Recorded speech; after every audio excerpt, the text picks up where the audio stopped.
श्री हरि वण। आप श्री जी की कृपा से श्री धाम वृंदावन पधारे, गुरु उत्सव में पधारे। अब इस उत्सव का लाभ लीजिए। जो गुरु वाणी के अनुसार चलता है, गुरु आज्ञा के अनुसार चलता है, वो हर समय उत्सव में ही रहता है। भावोत्सवेन भजताम रसकाम धेनुम तम राधिका चरण रेणु महम स्मरामि।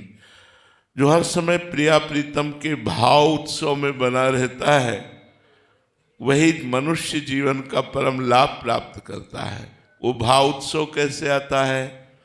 हरिवंश नाम ध्रुव कहते ही बाढ़े आनंद बेली, प्रेम रंग उर जगमगे जुगल नवल रस केली। श्री प्रिया प्रीतम की रहस्यमयी रस केली का हृदय में प्रादुर्भाव हो जाता है जो नाम जप करता है। इसलिए उठते बैठते चलते फिरते कार्य करते जब आपको स्मृति आवे तुरंत नाम जप शुरू कर दो। अधिक से अधिक नाम जप करो, कोई गलत आचरण मत करो। मनुष्य जीवन परम पद की प्राप्ति के लिए है, भगवत प्राप्ति के लिए है, श्यामा श्याम की सेवा के लिए है। हमारी 3 बातें याद रखना। नाम जप न छूटे, इसका प्रयास करो। दूसरी बात, वाणी जी सिद्ध है। चतुरासी जी, 42 लीला जी, श्रीमद राधा सुधानिधि जी, महावाणी जी, केलीमाल जी, ये सब सिद्ध रस सिद्ध वाणियां हैं।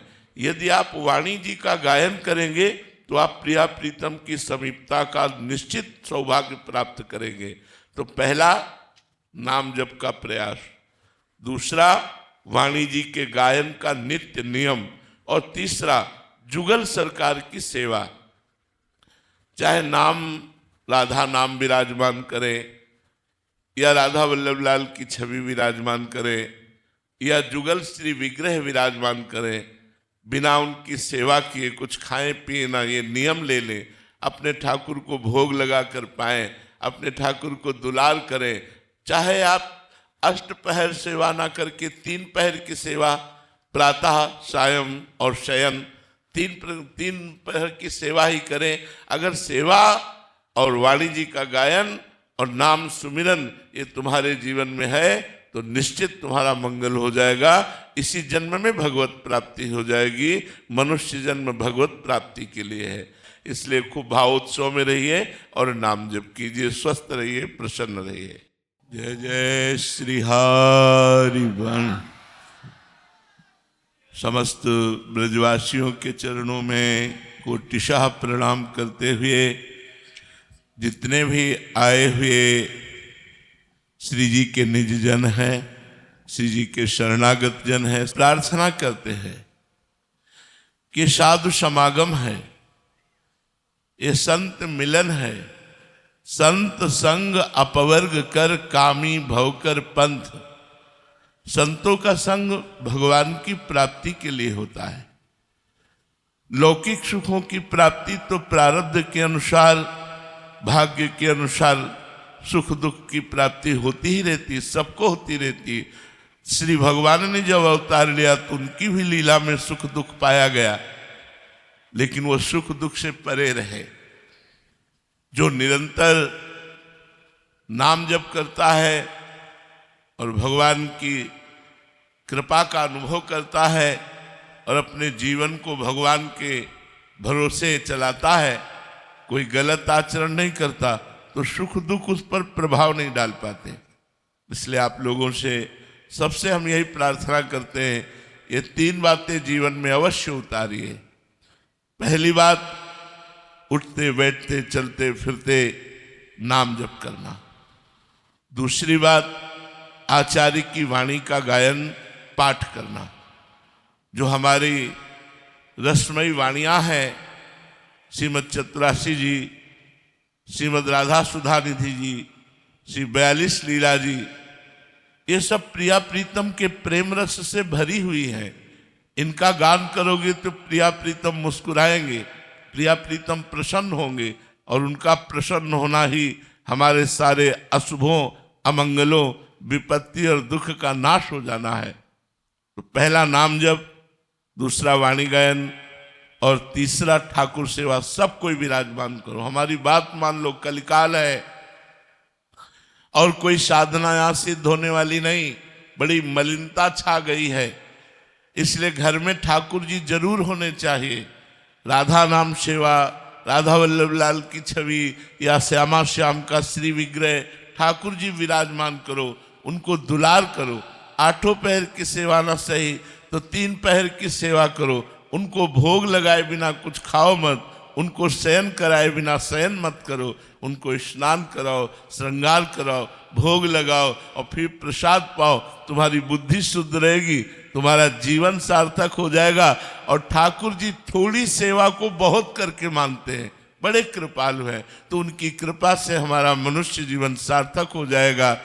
मनुष्य जीवन की सार्थकता भजन है। रुपया पैसा भोग सामग्री है तो जीवित है तब तक है, मर गए तो लाद के थोड़ी ले जाओगे। इसलिए खूब नाम जप करो, नाम कीर्तन करो, अच्छे आचरण करो, परोपकार करो, दूसरों का मंगल करो।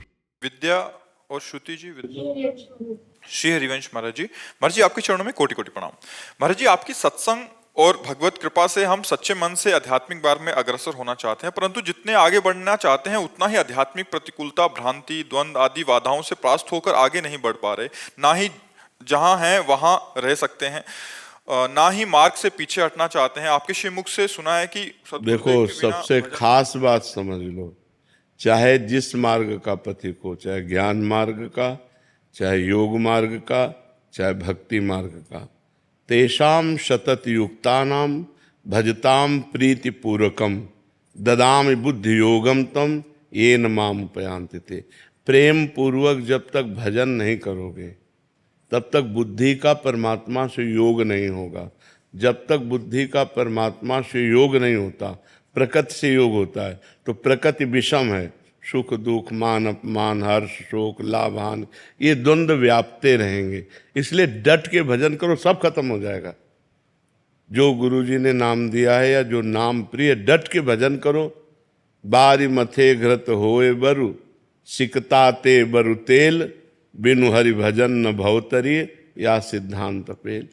राधा राधा राम राम राम राम हर समय जपो, देखो कितना विशुद्ध ज्ञान आ जाएगा, देखो कितना आनंद आने लगेगा, हर द्वंद्वों पर विजय प्राप्त कर लोगे।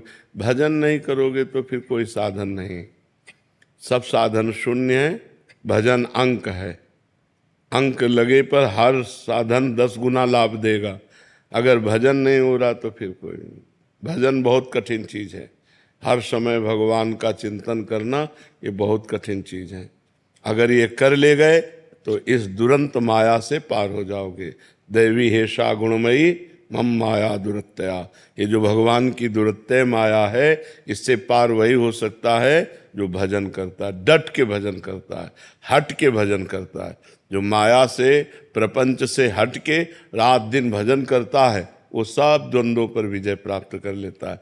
भजन के बिना सब अधूरी बात है। खूब भजन करो, किसका प्रश्न है?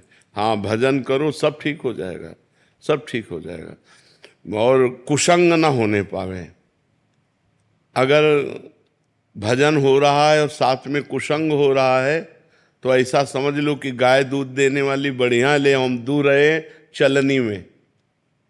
चलनी समझते ना, जिससे हम आटा छालते हैं, उसमें गाय दूर हैं। एक बूंद पीने को मिलेगा? नहीं मिलेगा, सब निकल जाएगा। तो आप नाम जप कर रहे हो, भक्ति कर रहे हो और व्यभिचार कर रहे हो, गंदे लोगों का संग कर रहे हो, गंदे दृश्य देख रहे हो, गंदी बातें कर रहे हो, तो चलनी में गैया दुहे और दोष दैव को दे, हरिगुरु कहो न मानई अपनो ही फल ले। वो मानो गाय को चलनी में दूरा कह रहा हमारे भाग्य में दूध नहीं लिखा है, कि पात्र बदल दे, पात्र सही पात्र में दूध तो तुम्हारा भाग्य भी हो जाए। भाग्य से भजन नहीं होता, भजन करने से भजन होता है। भाग्य में भजन नहीं लिखा, भाग्य में 2 ही बातें लिखी, शुभ और अशुभ कर्म, पाप और पुण्य, उसका फल सुख और दुख, बस इतना ही लिखा है। जो नवीन कर्म करने के लिए हमें मानव देह मिला है, इसमें हम भाग्य को नहीं कोसते, इसमें हम इतने प्रवीण बनते हैं, इतने बलवान बनते हैं, रौंद दो भाग्य को और नए भाग्य की रचना करो। मनुष्य शरीर नए भाग्य की रचना के लिए मिला है, पुराने भाग्य से बर्बाद होने के लिए नहीं मिला। अब भजन नहीं हो, लोग कहते हैं जवानी में भजन करने के, जवानी कोई भजन करने की है क्या? जवानी ही भजन करने की है। अच्छा, बुढ़ापे में सोच भी लोगे तो क्या कर पाओगे? जवानी में सोचा और क्रिया में उतर गए। तो अगर नाम जब चलता होता, यार नहीं, दूसरों को बचाओ और खुद बचो, और अगर अपनी बुद्धि ठीक नहीं है, भजन परायण नहीं है, तो दूसरों को भी कष्ट देगी और खुद नरक भोगेगी, कष्ट भोगेगी। इसीलिए हम कहते हैं अध्यात्म के बिना मनुष्य राक्षस है, राक्षस रूप नहीं है, चिंतन राक्षसी हो जाता। तो बहुत होश में, और ये होश बिना भजन के नहीं। अगर भजन करोगे तो होश में रहो, डर लगेगा, आपका चेहरा आ जाता है महाराज जी की, महाराज जी ने ये कहा है, हाँ, ये नहीं कहा। हाँ, कल हमसे एक प्रश्न कर रहे थे कि जवानी में भजन करने की क्या आवश्यकता है? जवानी में ही है, क्योंकि इस समय उद्दंडता, बल, इंद्रियों में सब कुछ रहता है, हम कंट्रोल कर सकें अपने को। अब हमारी बुद्धि ड्राइवर है हमारे जीवन की। अगर बुद्धि शुद्ध है तो सही मार्ग पे चलेगी, और बुद्धि अशुद्ध है तो एक्सीडेंट करवा देगी, कहीं ना कहीं कोई न कोई घटना करवा देगी, पूरा जीवन बर्बाद हो जाएगा। इसलिए नाम जप करो। समस्याओं का समाधान भगवान है, इंसान नहीं है। भगवान हर समस्या का समाधान है। वो कर्तुम अकर्तुम अन्यथा कर्तुम सर्व समर्थ है। भगवान को लेकर चलो। अब आप बड़े गर्व से घर से निकले, लौटोगे कि नहीं, क्या भरोसा? घर से निकलो भगवान का चिंतन करते हुए, भगवान का स्मरण करते हुए। वो बचाएंगे, वो आपकी रक्षा करेंगे। इसका नाम मृत्यु लोक है, बड़ा भयावह है। कब कहाँ कौन सी घटना हो जाए कुछ पता नहीं है। आप किनारे किनारे रोड के जा रहे हो, गाड़ी बहकी हुई आ रही, आपको रौंद के चली गई।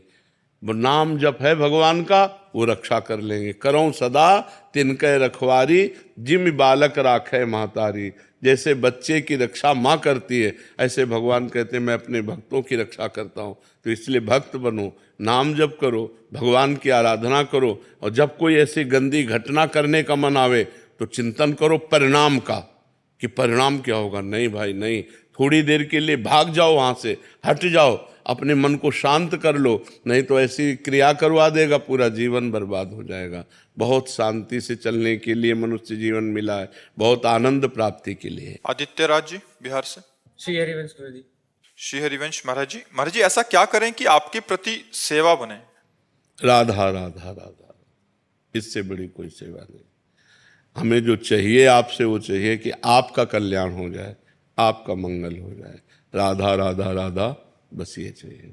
हमारा प्रेमी वही है, हमारा मित्र वही है, हमारा रिश्तेदार वही है, हमारा शिष्य वही है, हमें सुख देने वाला वही है, जो अपने आचरणों को सुधार कर नाम जप कर रहा है। बस आप सुखी हो, हम अच्छे हैं। नहीं, हमारा बैठना किस काम में आया, हमारा बाबा जी बनना किस काम में आया? अगर आप लोग अच्छे आचरण स्वीकार कर रहे हैं, आप सही चल रहे हैं, तो हम अपने को धन्य मान रहे हैं कि हमारा साधु वेश धारण करना धन्य हो गया, हमारा जीवन धन्य हो गया कि 4 लोग सही ढंग से हमारे आदेशानुसार चल रहे हैं। यही प्रसन्नता हमको चाहिए कि आप अपने आचरण सुधारो, आप अपने माता पिता को सुख दो, आप नाम जप करो, स्वस्थ रहो, सुखी रहो। यही हमारी भेंट है, यही हमारे को सुख देना है। हम आपके सत्संग के प्रभाव से ही हमारे इष्ट में दृढ़ता, निष्ठा तीव्र हो रही है महाराज जी। ना हम हमारे इष्ट को छोड़ सकते हैं, ना आपको छोड़ सकते हैं। आपका जैसे मन हमारा जैसे समर्पित हुआ है, वैसे वहाँ मतलब कहीं पे भी ऐसा हुआ नहीं है। तो अभी हम इसी दुविधा में है कि आगे कैसे बढ़े, हम जैसे कि रुक का गया है। बिल्कुल नहीं रुकना, आगे बढ़ना है। हम आपके मित्र हैं, जो आपको साधना दी वो आपके गुरु हैं। जो साधना है वही आपको करनी है। हमसे केवल सलाह ले लो और आगे बढ़ो। बात समझ रहे हो? जैसे रास्ते में मित्र मिल जाते हैं तो हम आपके सत मित्र हैं। सद आज्ञा, सद मार्ग, जिस मार्ग में चल रहे उसी को वहीं पुष्ट करना, नष्ट करना नहीं। जहाँ हो वही मार्ग चलो। जिनको गुरु बनाया है उन्हीं को गुरु मानो, हमें अपना दोस्त मानो। कि जब परमार्थ में कोई समस्या आई तो अपने दोस्त से पूछ लिया। हम सबके मित्र हैं, हम सबके मित्र हैं। आप हमसे सलाह लीजिए, जो हमें गुरु प्रताप से ज्ञान है वो हम आपको ज्ञान देंगे। चलो अपने मार्ग में, जो जहाँ जुड़ा है वहीं चलो। जो नहीं जुड़ा है, जुड़ना चाहते हो जुड़ जाओ। जो जुड़ा है, जहाँ जुड़ा है वहीं चलो। हमारा मकसद अपना बनाना नहीं है। हमारा मकसद आपको भगवान तक पहुंचाना है। आप हमारे बन के चलो, चाहे आप किसी संत के बन के चलो, चलो आप परमार्थ पे चलो, अच्छे बनो, भगवान को प्राप्त हो। तो गुरुजी कृपा करें कि बाधाएं मिट जाएं और ये अज्ञान रुके। हम ये थोड़ी कि कहीं प्रवचन सुने तो अपनी गुरु निष्ठा इष्ट निष्ठा को छोड़ दे। प्रवचन का मतलब है पावर। हमें पावर मिला, मार्ग मिला तो हम और दौड़ते हैं उसी मार्ग में। अब जैसे हमारे पास वाहेगुरु जपने वाले आते हैं तो हम कभी उनको नहीं कहते कि आप राधा जपो। हम भी बोलेंगे आप वाहेगुरु ही जपो, जिससे आपका मार्ग पुष्ट हो। क्योंकि वही वाहेगुरु है, वही राम है, वही कृष्ण है, वही राधा है, वही सब एक ही परम तत्व है। हम जहाँ लगे हैं वहीं चलें। ये नहीं कि आप हमारा प्रवचन सुनकर अपनी गुरु निष्ठा को छोड़ दें, अपनी इष्ट निष्ठा को छोड़ दें। नहीं, आप अपनी गुरु इष्ट निष्ठा को बढ़ाएं। नहीं तो हमारा सत्संग का मतलब क्या रहा? हमारे संग का मतलब लगा मार्ग रुक जाए आपका, फिर तो हमारा संग कहाँ हुआ? फिर तो कुसंग हो गया। मार्ग बढ़े आपका, जहां आप हो उत्साह हो जाए और आप और उत्साह से उसी मार्ग में बढ़े। भावना शर्मा जी बेंगलोर से। राधे राधे गुरु। राधे राधे महाराज जी। गुरुजी, कमाई का कितना हिस्सा धर्म के मार्ग पर लगाना चाहिए अपने अपने सामर्थ्य? हमारी बात समझो। अगर कोई आपको एक्सीडेंट का केस दिखाई दे रहा है, आप दौड़ पड़ो, उसे उठाओ, गाड़ी में डालो, अस्पताल ले जाओ, जितना खर्चा लगे लगाओ। कोई भूखा दिखाई दे रहा है, अपनी भोजन की थाल उसे दे दो। कोई ठंडी से कांप रहा है, अपना कपड़ा उसे दे दो। ऐसा नहीं है कि हम महीने में निकाल करके रखें। हमें जहां जरूरत पड़ी, हाँ बहुत आ रहा हो करोड़ों में तो बहुत मिशन खुले हैं। ऐसे जो धर्मार्थ मिशन है उनमें आप दे सकते हो, लेकिन गृहस्थी में जितना आ रहा है अपने परिवार का पोषण करो, भगवान की घर में सेवा विराजमान करो, अतिथि सेवा करो, भूखे टूटे के साधु संत महात्मा, बीमार पशु पक्षी कोई भी हो उसकी सेवा की भावना रखो। उसमें भी ये नहीं देखना है कि हमारा दशांश खत्म हो गया अब तो अब हम क्या खर्चा करें। नहीं, हम 2-4 दिन भले भूखे रह जाएं, लेकिन आज ये बीमार आदमी है, इसको हम दवाई दिलाते हैं, आज इसकी हम सेवा करते हैं। सेवा करने की भावना रखो, दान देने की भावना मत रखो। सेवा करने के लिए हमारे पास जो कुछ तन मन धन है, अगर जरूरत पड़ी हम दूसरों की सेवा में तन से भी लगेंगे, मन से भी लगेंगे और धन से भी लगेंगे। हमारी भावना तो ये है कि तुदीयम वस्तु गोविंदम तुभ्यमेव समर्पये। हे भगवान, आपकी दी हुई वस्तु हमारे पास है, जब जरूरत जहाँ जैसे पड़े हमें प्रेरित कर देना, हम सेवा कर देंगे। हम दान देने लायक नहीं हैं, क्योंकि दान अपनी वस्तु का दिया जाता है और वस्तु भगवान की है, तो हम क्या दान दें? भगवान की वस्तु जहाँ जरूरत पड़ेगी वहाँ लगा देंगे। वैसे शास्त्रीय नियम में बताया गया है कि 100 में 10 रुपये धर्म के लिए निकाल देने चाहिए। दशांश कहते हैं। 100 में 10 रुपये धर्म के लिए निकाल देना चाहिए कि भाई अगर हमारे पास 100 रुपये हैं तो 10 रुपये रखें, किसी धर्म कार्य में जब अवसर आएगा तो हम इसे लगा देंगे। ऐसा शास्त्रीय। पर हम कह रहे हैं कि अगर हमें ज़रूरत है उसको 100 रुपया की दवा दिलाने की, हमने 10 रुपया निकाल कर तो हम 90 और लगा देते हैं। भैया तुम्हारी दवा 100 की है, तुम जाओ और खाओ और स्वस्थ रहो। ऐसे भावना से करना चाहिए। अगर दान वाले सिस्टम पे तो फिर अब उसको 90 कहाँ से चलो जरूर, तो हम 90 का घाटा सह लेंगे, हम तुम्हें पूरे 100 दे देंगे। आज तुम्हें बीमार हो, आज तुम्हें आवश्यकता है तो हम तुम्हारी सहायता करते हैं। ऐसी भावना रखनी चाहिए। वैसे शास्त्रीय नियम दशांश निकालने का है कि 100 में 10 रुपया निकाल के रख दे। कभी तीर्थ यात्रा, कभी साधु सेवा, कभी गौ सेवा, कभी बीमार सेवा, उनमें लगा दे ऐसा। इसलिए देने की बात छोड़ो, अपने परिवार का बढ़िया पोषण करो, लड़का बच्चा को बढ़िया पढ़ाओ लिखाओ और जरूरतमंद की सेवा कर दो। कभी कोई भूखा टूटा प्यासा बीमार ऐसा जरूरतमंद दिखाई दे तो उसे अपना भी वस्त्र दे दे, कोई बात। मतलब हम साल ओढ़े, कोई काँप रहा है तो हम तो घर में जाके दूसरी व्यवस्था कर देंगे, उसको ओढ़ा देते हैं। ये है सच्ची सेवा। कोई भूखा है, हम अपने हिस्से का भोजन उसको दे देते हैं, ये सच्ची सेवा है जी। स्वामी राम राज्यम जी बरसाना से।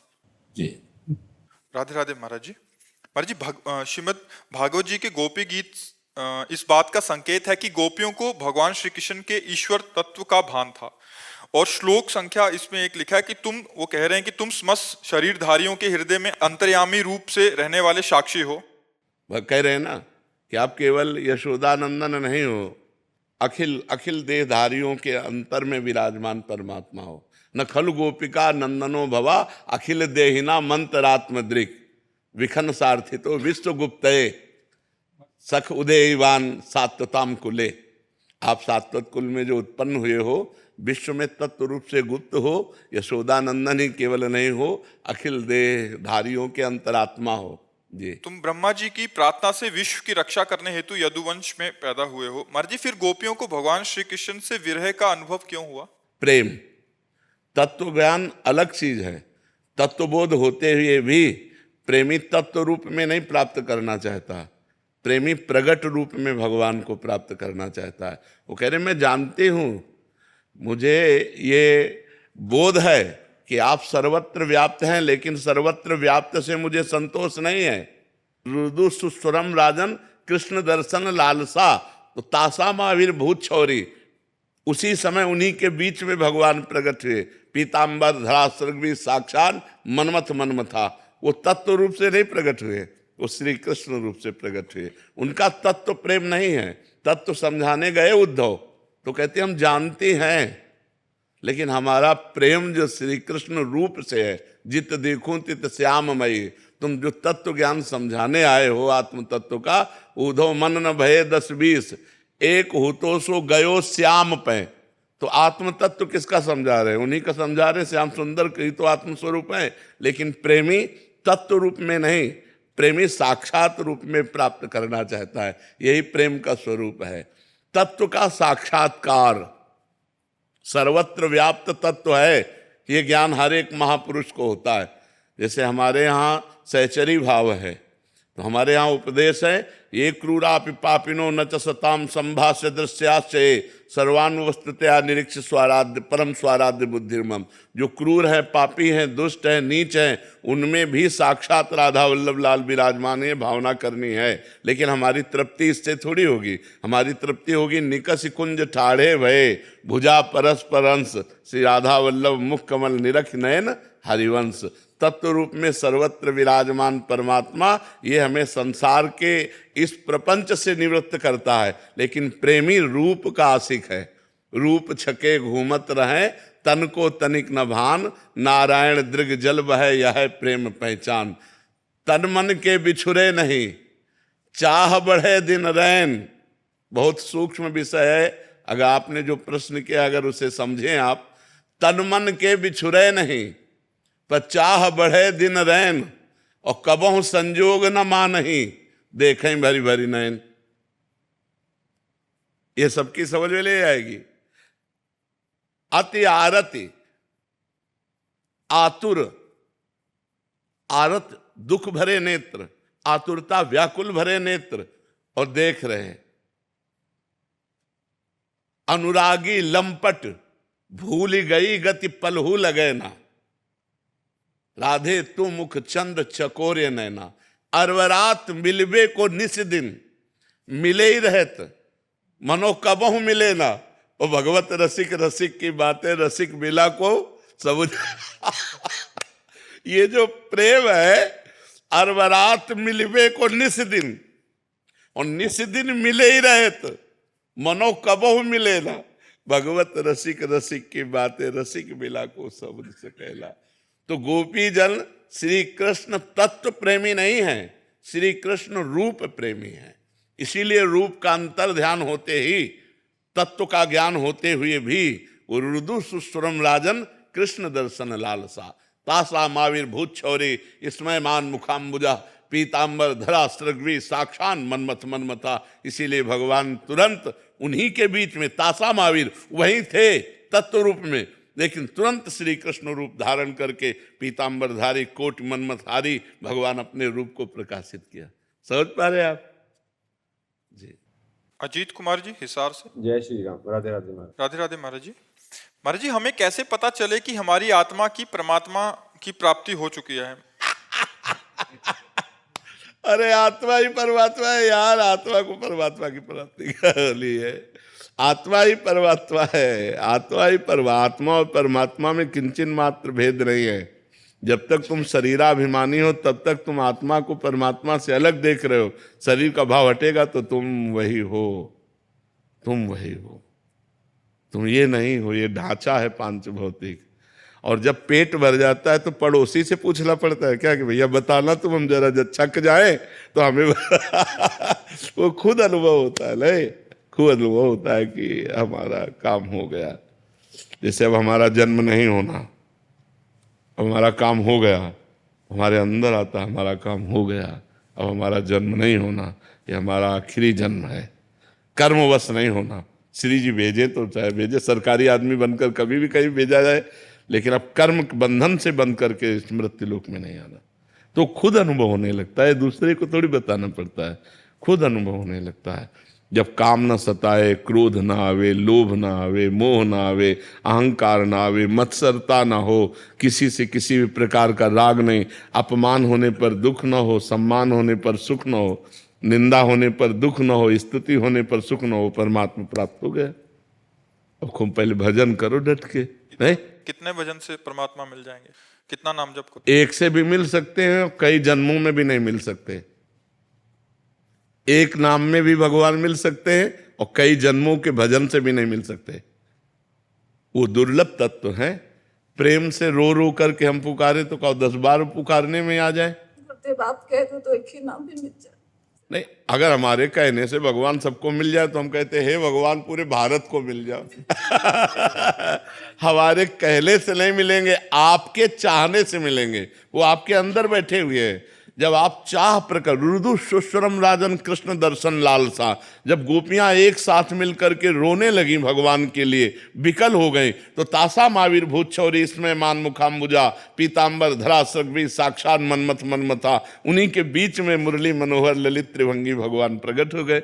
रुदु सुश्रम राजन कृष्ण दर्शन, हृदय से जब जिया नहीं जा रहा। एक शिष्य ने पूछा गुरु से कि हमें कब भगवत दर्शन होंगे, कैसे भगवत दर्शन होंगे, हम कब जाने कि हमारे अंदर वो चाहत आ गई। बोले आओ चलो यमुना जी।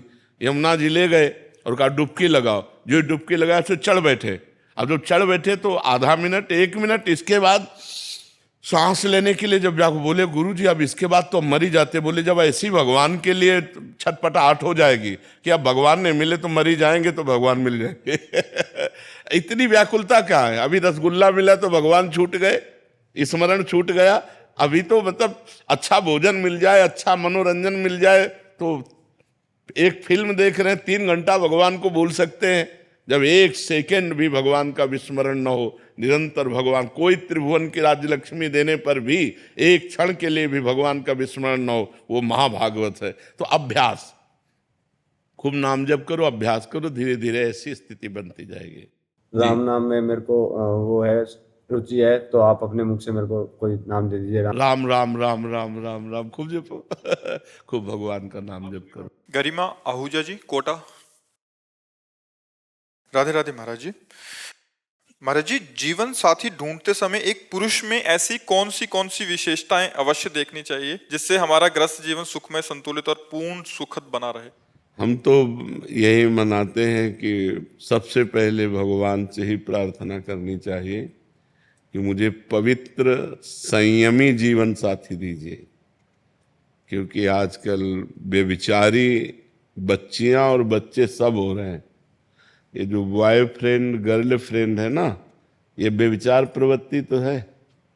कितना गंदा बेविचार प्रवृत्ति है। आज ये लड़का, फिर उसको समाज भाषा में कहते हैं ब्रेकअप, कल वो लड़का।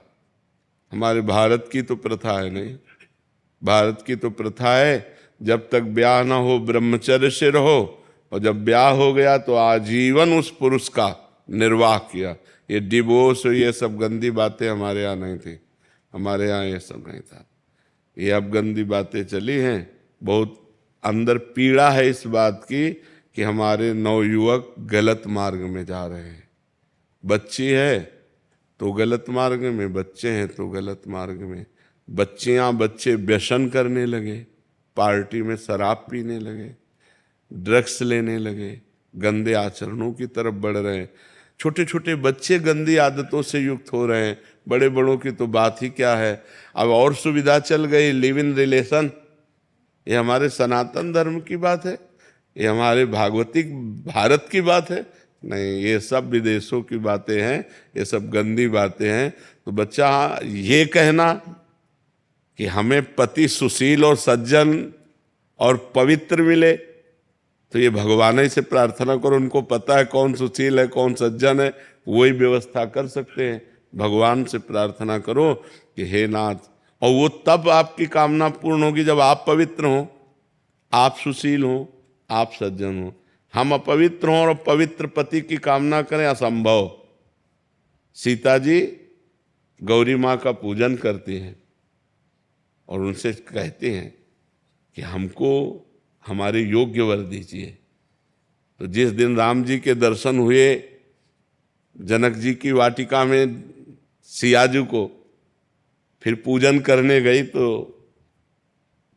खसी माल मूर्ति मुस्कानी, अंबाजी प्रसन्न होकर बोली, मन जाहि राच्यो मिली सोवर साज सुंदर सावरो। जाओ, तुमने जैसा वर सोचा था, आज जिसको तुमने देखा है ना सावरे सलो, यही तुम्हारे दूल्हा होंगे। अंबाजी ने किया।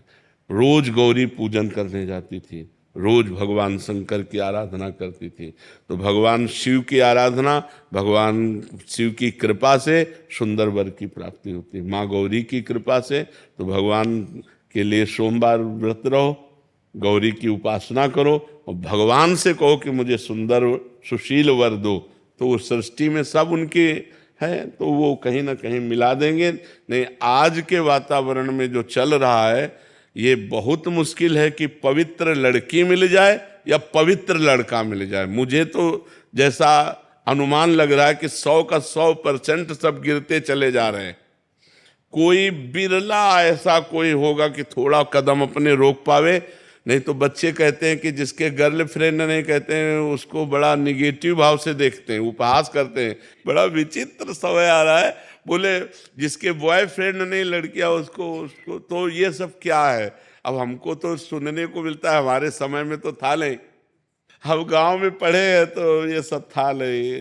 ये सब तो 40 वर्ष पहले, 45 वर्ष पहले। अभी हरियाणा में 2 लड़कों को गर्दन से काट दिया है, सिर्फ इसी बेविचारी से। हाँ बिल्कुल। हाँ, क्योंकि उन्होंने क्या हुआ, छेड़खानी की लड़कियों से। हाँ, तो उनको समझाया, नहीं समझे। हाँ, लेकिन उसके बाद उन्होंने अगले दिन उनको काट दिया। 7 वो भी नाबालिग हैं जिन्होंने मारा है उनको। हाँ, अब बताइए बाबा क्या। बिल्कुल नहीं, हमारे बच्चों में बहुत ये व्यसन, बेविचार, हिंसा, ये प्रवृत्तियां बढ़ रही हैं। इसको रोकें कैसे बाबा? बच्चों को मोबाइल देना भी मजबूरी है आज। हाँ, मोबाइल तो दीजिए, लेकिन उनको शिक्षा दीजिए कि गलत चैप्टर मोबाइल का ना देखें।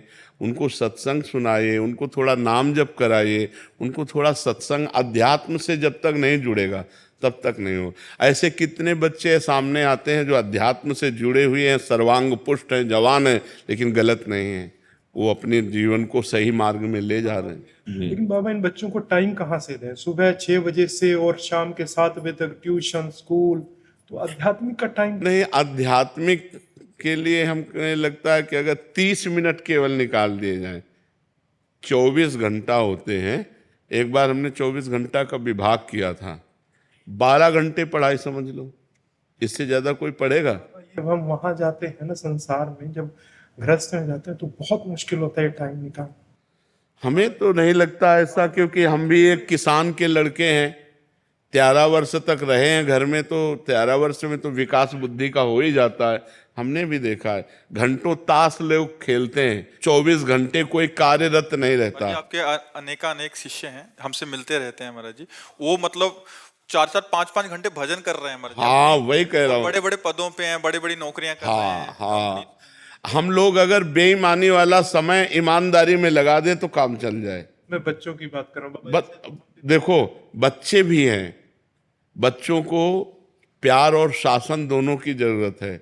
24 घंटे पढ़ाई में नहीं लगे रहते, उद्दंडता भी करते हैं, गलत संग भी करते हैं, गलत मित्रों का भी संग करते हैं। 24 घंटे कोई नहीं पढ़ सकता। 6 घंटे सोने के बाद अगर हमारे 18 घंटे बचते हैं तो 18 घंटे में 2 घंटे भोजन के रख लीजिए, 1 घंटे मनोरंजन के रख लीजिए, और इतना अगर पढ़े शेष समय, मान लो 15 घंटे कौन पढ़ेगा? दिमाग खराब हो जाएगा, इतना थोड़ी पढ़ेगा। तो क्या होता है, समय को हम सार्थक नहीं कर, समय की कीमत नहीं समझते। उनको बैठ के समझाएं उनको। अब हमारे लोगों का जो बचपन ही केवल हम गृहस्थी में तो व्यतीत किए, तो देखा है स्कूल से आए, जो ही झोला रखा सो मक्का का खेत या इनके खेत में रखवाली के लिए बैठा दिए गए, और वही अपना स्कूल का काम करते जा रहे, पक्षी उड़ाते जा रहे और वहाँ अपना लिखा पढ़ी भी कर रहे, जो पढ़ाई लिखाई की है। अगर हमें लगता है बच्चों को शासन में रखा जाए और प्यार किया जाए, दोनों बातें की जाए, एक मित्रवत प्यार किया जाए और शासन में रखा जाए, तो शायद हमें लगता है ऐसा नहीं है कि समय नहीं है। तो बाबा इसका एक कारण ये भी है कि जो परिवार टूट रहे हैं, पहले परिवार इकट्ठे रहते थे, जैसे अभी आप बता रहे थे, हम भी गांव में रहे हैं, तो गांव में कोई भी पहले पीट देता था गलत काम करना। हाँ, ये परिवार टूट रहे हैं, ये भी एक वजह है। हाँ बिल्कुल। और स्कूल में मास्टरों के ऊपर ऐसी कार्रवाइयां कर दी गई कि अब वो डांटते नहीं हैं।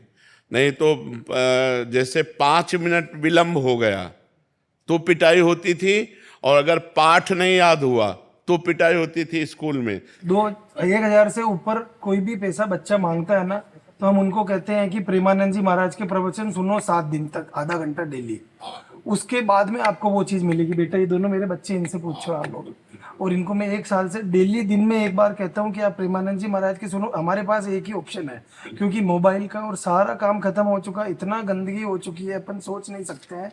लेकिन आपके आशीर्वाद से देखो बच्चे भी तिलक लगाए हैं, आपके बच्चे। तिलक बाबा सबसे बड़ी चीज है महाराज की। इनका 1,000 रुपए से इनको कोई भी चीज ऊपर चाहिए तो इनको सुनते ही है। अब इनके एक समस्या आ रही है बाबा कि इनको शुद्ध हिंदी समझ में नहीं आती है। हम अगर समझाएंगे तो हमारे मुंह से इनकी कोई भी बात समझ में नहीं आएगी। आपकी बात पे थोड़ा सा अनुसरण करेंगे ये। भगवान कृपा करें बच्चों की बुद्धि शुद्ध हो। राकेश सोनी जी, राधे राधे महाराज जी। गुरुदेव भगवान, जैसे दंत विहीन सर्प के काटने से शरीर में जहर नहीं फैलता, फिर भी वो सर्प फुसकारता है, फन भी काटता है, डसता भी है। साधक के साधना क्रम में जब इंद्रियां दंत विहीन सर्प के समान कार्य करने लगे, तब साधक को और क्या सावधानी रखनी चाहिए जिससे कि इंद्रियों भी शांत हो जाएं? और उदाहरण नहीं बनता, नहीं बनता, ये उदाहरण नहीं बनता, क्योंकि इंद्रियों में जहर नहीं है। इंद्रियां वासनामय है, वासना खत्म। तो इंद्रियां जब भगवान में आसक्त हो जाती तभी तो वासना खत्म होगी, फिर कोई भय ही नहीं रहता उसमें। तो भयावा तो सांप रहता है ना, जहर हो या ना हो। अभी छोड़ दिया जाए विष रहित सांप और बता भी दिया जाए कि विष रहित है तो भी भय लगेगा। तो इंद्रियां जब भगवदाकार हो जाती हैं तो भय का सवाल कैसे रह गया। तभी उनकी वासना नष्ट होगी जब उपासना में लगेंगी, और जब उपासना में लगेंगी तो भगवदाकार हो जाएंगी। जैसे नेत्र भगवदाकार हुए तो जित देखूं तित श्याममयी है, उसे अपना इष्ट दिखाई देता है। कान भगवदाकार हो गए तो भगवान की चर्चा सुनाई देती है। जबान भगवदाकार हो गई तो भगवान की चर्चा निकलती है। एक एक इंद्री परम पवित्र भगवत स्वरूप हो जाती, तो भय का कोई चांस ही नहीं होता। वो उदाहरण इसमें फिट ही नहीं होता, क्योंकि जब तक वासना है तब तक माना कि जहर है। तो वासना नष्ट तभी होती है जब वो भगवदाकार हो जाती है। तो जब भगवदाकार हो गई तो सर्प तो सर्पाकार ही रहता है, लेकिन इंद्रियां भगवदाकार हो गई तो भय का कोई विषय ही नहीं रह गया। रूप छके घूमत रहे तन को तनिक न भान, नारायण दृग जल बह यह प्रेम पहचान। मतलब सर्प तो सर्पाकार रहता ही है, विष खत्म हो गया, लेकिन इंद्रियां ही नहीं रह जाती, वो भगवदाकार हो जाती। जैसे नेत्रेंद्री नहीं रह गई, अब इसमें श्याम सुंदर समा गए।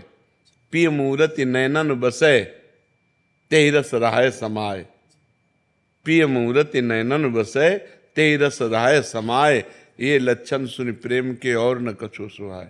जब प्यारे की मूर्ति नेत्रों में बस गई तब नेत्र में भयावा कहाँ रह गए।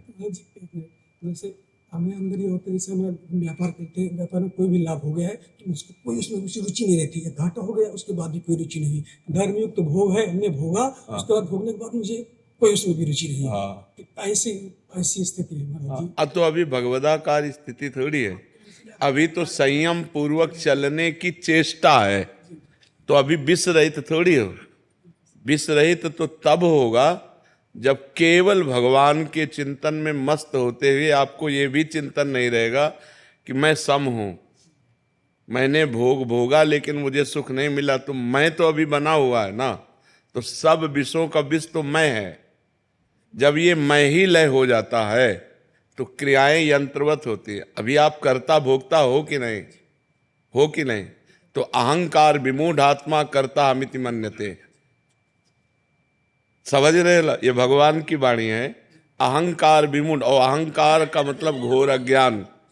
अभी हम अज्ञान की धरा में ज्ञान की धरा तक यात्रा कर रहे हैं, असतो मा सदगमय, तो अभी निर्विषय नहीं हुए। लेकिन आपका प्रश्न है कि जब उसका विष खत्म हो जाता है तब वो कैसी स्थिति होती है? हमने प्रश्न किया कि मतलब इस समय मतलब ऐसी स्थिति में हमें कैसे रहने, क्या करना चाहिए? हाँ, अब ये स्थिति अगर आप नाम जप कर रहे हैं और सहनशील बनते चले जाएं तो आपको ये स्थिति ज्ञान तक पहुंचा देगी, भगवान तक पहुंचा देगी। स्थिति बढ़िया है, लेकिन प्रश्न हमारा उत्तर होता शब्द पे कि सर्प के विषवत दांत टूट गए हैं, अब वो केवल सर्प रह गया है। लिखा है कि मतलब जो है अभी जो है, लेकिन फिर भी है अंदर से चेष्टा है उसकी, उसमें लिखा है ना, फन काटता है, शरीर में जहर नहीं फैलता। तो आप निर्णय कैसे कह सकते हैं कि उसका जहर नहीं पड़ सकता? क्योंकि भोक्ता और कर्ता है, तो कर्ता और भोक्ता है तो शुभ और अशुभ कर्म बन रहे हैं। अवश्य में वो भोक्तव्यम कृतम कर्म शुभाशुभम, कृतम माने किया हुआ कर्म, और कर्ता भोक्ता है तो विष तो पूरा है प्यारे। एक बार हमको बता दी आपने कैसे रहना। नाम जप कीजिए और जैसे चल रहे हो ऐसे चलते रहिए, ये गलित हो जाएगा, ये लय हो जाएगा। आप ठीक चल रहे हो लेकिन प्रश्न में त्रुटि है, प्रश्न में त्रुटि। आप ठीक चल रहे हो, आपका जैसे एक गृहस्थ धर्म में चला जाता है, ठीक साधना आपकी वही चल रही है। आप नाम जप करते रहिए, समभाव से रहिए, परोपकार कीजिए, पाप कर्म न बनने पावे, तो यही वृत्ति धीरे धीरे आपकी गाढ़ होती चली जाएगी और आम कर्ता भोक्ता लय हो जाएगा। जहाँ कर्ता भोक्ता लय हुआ तब आप पूर्ण निर्विषय हो गए, भगवदाकार हो गए। अब आपका जन्म मरण नहीं होगा, अब आप भगवान को प्राप्त हो गए। बस ऐसे धीरे धीरे चलते रहिए। और जब विषय सेवन कीजिए, वर्तमान में जब विषय सेवन कर रहे हैं उस समय उसमें एकाग्रता नहीं होनी चाहिए, एकाग्रता भगवान में होनी चाहिए कि एक क्रिया मात्र है। हाँ, उस समय एकाग्रता भगवान की होनी चाहिए कि ये भ्रमात्मक क्रिया है, ये कोई सच्चिदानंद सुख नहीं है।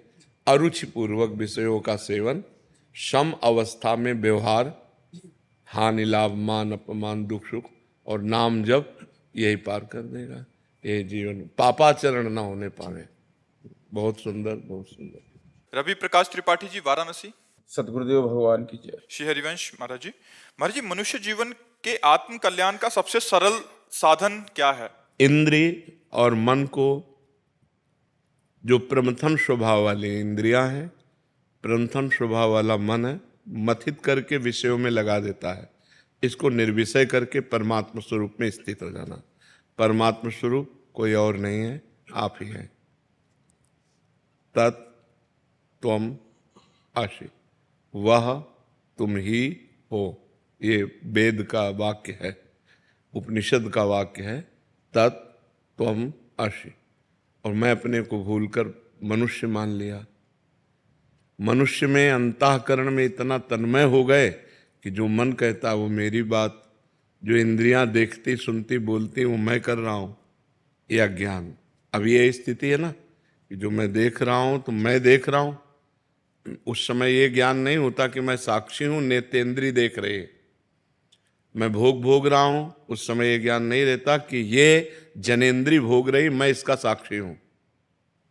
हर इंद्रिय अपना वर्ताव कर रही, लेकिन वो अपना वर्ताव नहीं कर रहे, वो मैं कर रहा हूँ। बहुत सूक्ष्मता का ये विषय अगर समझ पाओ तो इंद्रिय वर्ताव कर रही है विषय में और हम उसे स्वयं मान रहे हैं। मैं भोग रहा हूँ, मैं देख रहा हूँ, मैं सुन रहा हूँ, मैं बोल रहा हूँ, मैं कर रहा हूँ। आप नहीं कर रहे हैं, आप अकर्ता पुरुष हैं, आप परमात्मा स्वरूप हैं। यही जानना मनुष्य जीवन का परम कर्तव्य है।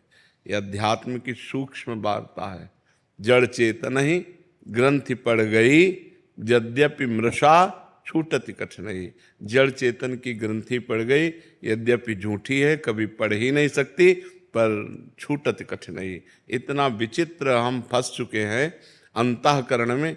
मन कहता है कि हमको ये दृश्य देखना है, नेत्रेंद्रिय के साथ मिल गया, मुझे ये दृश्य देखना है।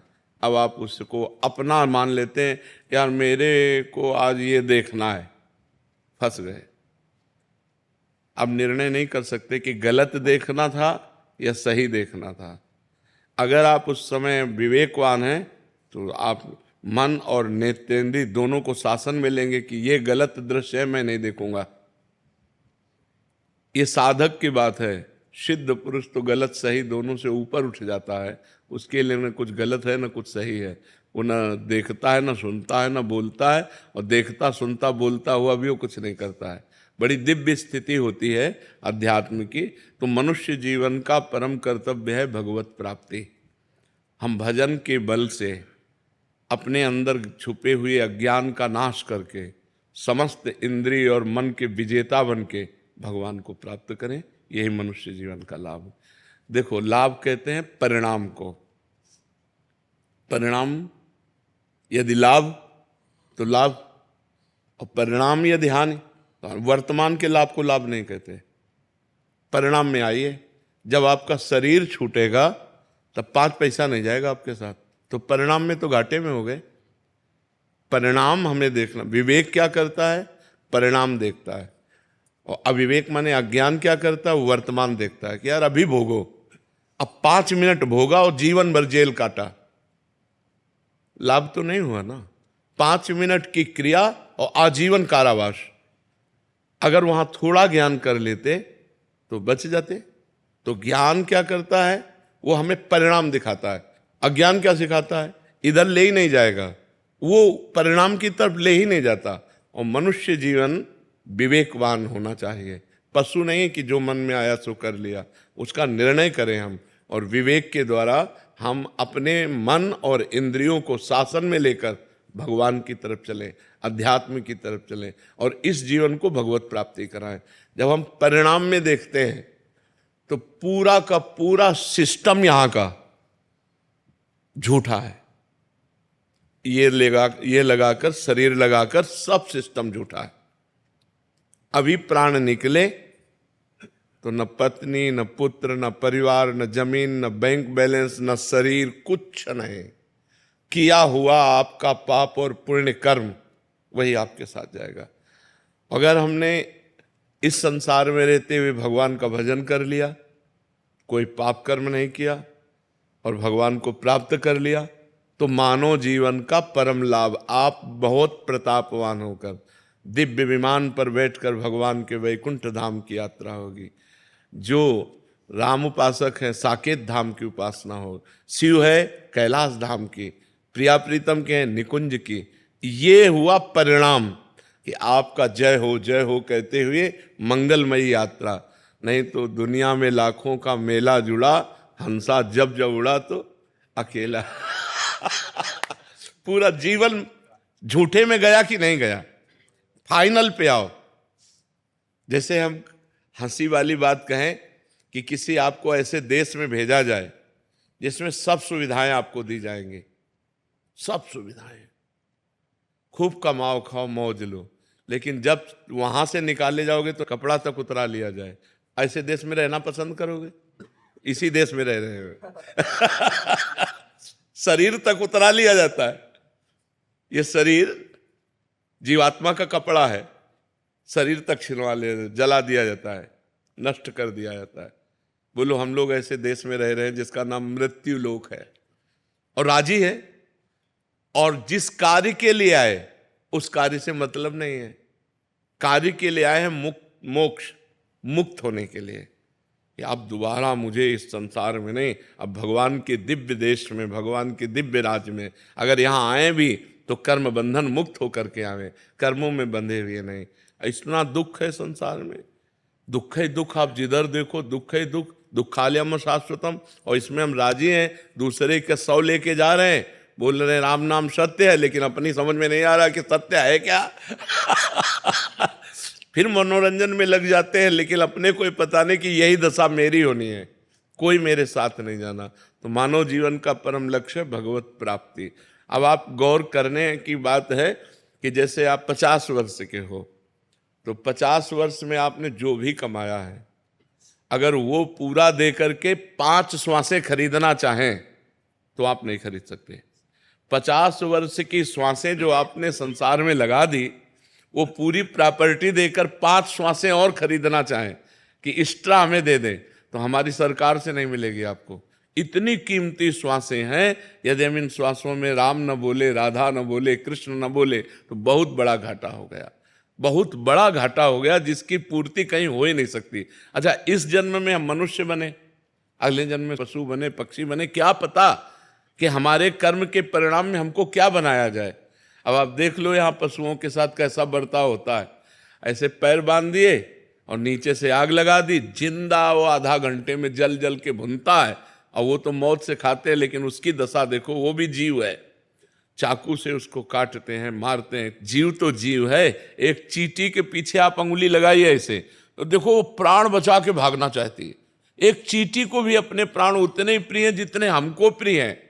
फिर इन पशु पक्षियों के साथ ऐसा बर्ताव, तो पता नहीं हम क्या बने और क्या हमारी दुर्दशा हो। तो हम ऐसे भजन करें कि हमारा जितना पाप है सब भस्म हो जाए, और इसी जन्म में हम दिव्य हो जाए, भगवान को प्राप्त हो। और यही लोग थोड़ी मृत्यु लोग, अरे देवलोक है, तपलोक है, महारलोक है, जनलोक है, ब्रह्मलोक है। हम और लोकों में जाएं, हम इसी में क्यों आए? जैसे हम यहाँ रह रहे हैं ना, ऐसे स्वर्गलोक है, दिव्य अप्सराएं, दिव्य देवता, दिव्य भोग, और ये सब दुर्गंध वाला काम नहीं है। लेकिन वो भी एक दिन मरेगा, वो भी नष्ट होगा, क्योंकि ब्रह्मा से लेकर के तिनके तक सब मायामय लोक है। तो अगर हम चाहें भी, भोग चाहें, तो ये घटिया भोगों को क्यों भोगें, ऊपर वाले लोकों में चले ना, इसी में क्यों फंसे हो? तो हमें अच्छे कर्म करके ऊपर के लोकों में जाने की सोचना चाहिए। और अगर मुक्त होना है कि हमें किसी लोक में नहीं जाना, भगवान के पास जाना, डट के भजन करो। भजन के बिना मनुष्य जीवन बहुत कीमती जीवन है।